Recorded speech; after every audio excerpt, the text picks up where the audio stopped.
Welcome to UCTV News. I'm Leanne Zana. And I'm Megan Kaur. Linda Sarsour, a racial justice and civil rights activist and co-organizer of the January 2017 Women's March on Washington, is speaking at UConn tomorrow night. Organizers of the event are facing backlash despite the university's recently issued guidelines for speakers following the Lucian Wintridge incident back in November. UConn spokesperson Stephanie Reitz said that a speaker's presence on campus does not mean that UConn has endorsed his or her message, and public universities should be places where differing views can be expressed and challenged respectfully. UConn's community outreach program is gearing up to send over 200 UConn students on alternative spring break trips next week. On March 10th, 8 different trips will depart from locations including New York, West Virginia, Oklahoma, Tennessee, Philadelphia, and even Michigan. Students are required to apply and interview with a community outreach leader due to the competitiveness of the program. The Associated Press reported Monday that UConn women's basketball team now has 100 wins and is undefeated against their conference rivals. This comes after the Lady Huskies beat the Cincinnati Bearcats 75-21 in the American Conference semifinals at the half. The Huskies led 30 points, keeping Cincinnati scoreless in the second quarter. The Lady Huskies are off to conference finals tonight against South Florida. Get ready, UConn. The spring concert headliners have officially been announced. On April 12th, Khalid and Tory Lanez will take the stage in the new UConnic Festival. Both are 2 R&B artists with many chart-topping songs. Students can purchase tickets soon. For more information, visit subog.uconn.edu. The second annual Jeffny Pally Smile Mile was this weekend. Reporter Grace Gagnon was on the scene and spoke to some of the Special Olympians as well as Jeffny's family. Grace? Though she's no longer alive, UConn sophomore Jeffny Pally is still making a difference. Friends and family of Jeffny are inside the fieldhouse walking in support of ending the use of derogatory language like the R word. Jeffny died last year after being run over by an emergency SUV. Chris was Jeffny's boyfriend.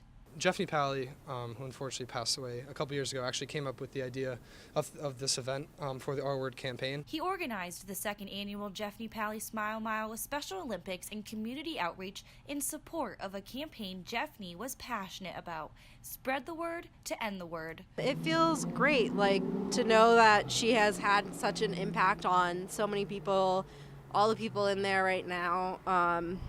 It makes me proud to say that she was my sister. I spoke with some of the Special Olympians there, and they were overjoyed to be on campus. So are you happy to be here today? Yeah, makes me feel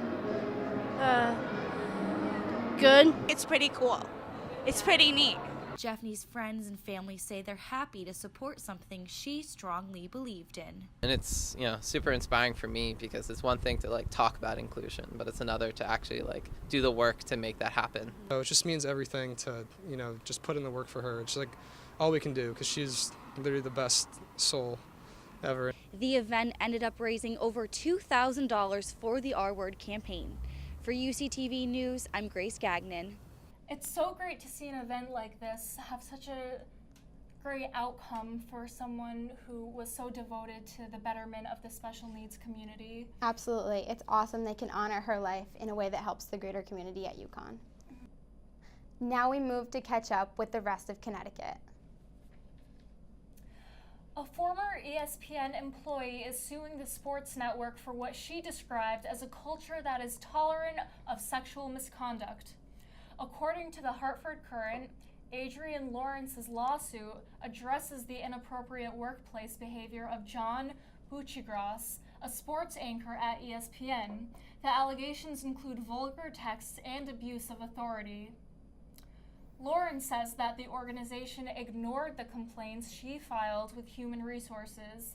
She said sexual harassment occurred frequently at ESPN and that accusations by female employees were dismissed.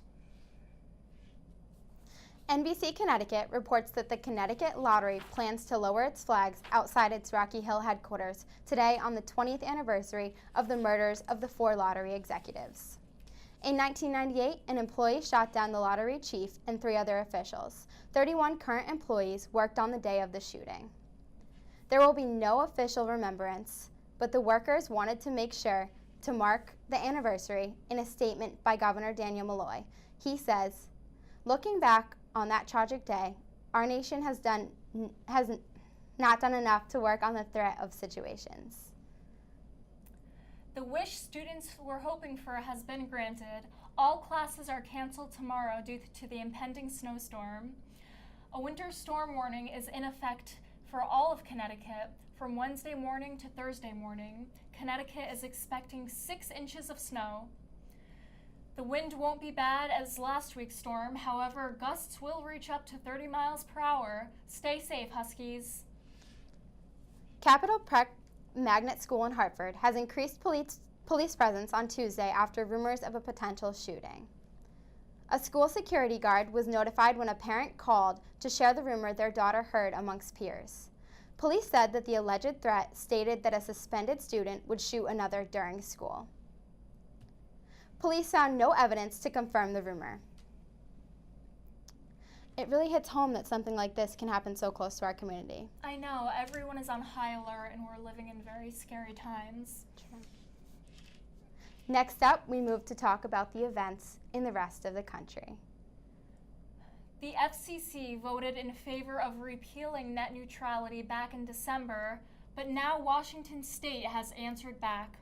House Bill 2282 bars internet service providers in Washington from blocking any type of content or deliberately slowing down people's internet speeds who don't pay extra for a fast lane. Before Governor Jay Inslee signed the bill, he said, "We know that when DC fails to act, Washington State has to do so."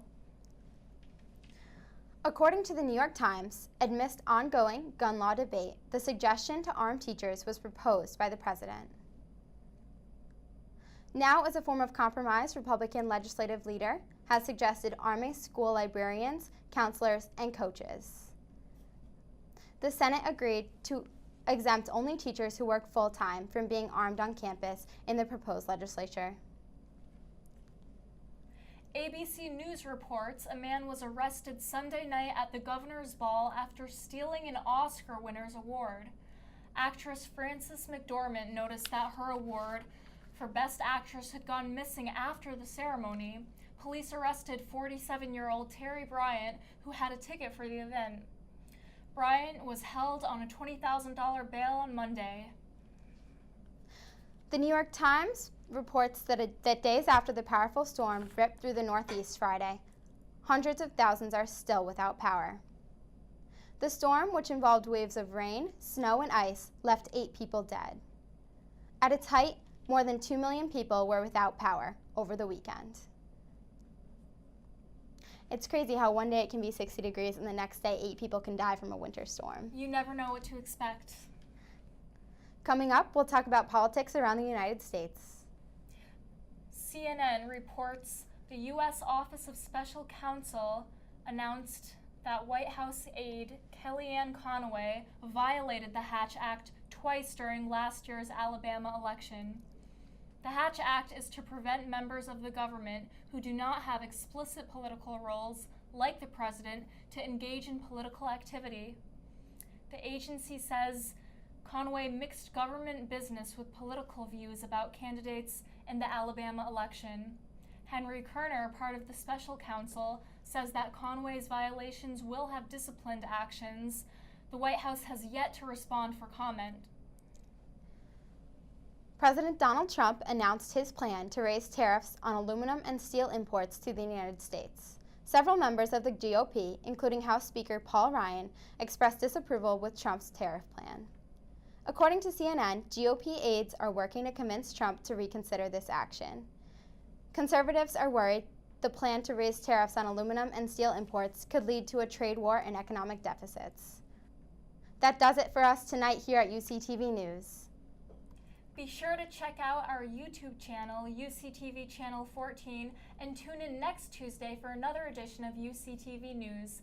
Thank you and good night.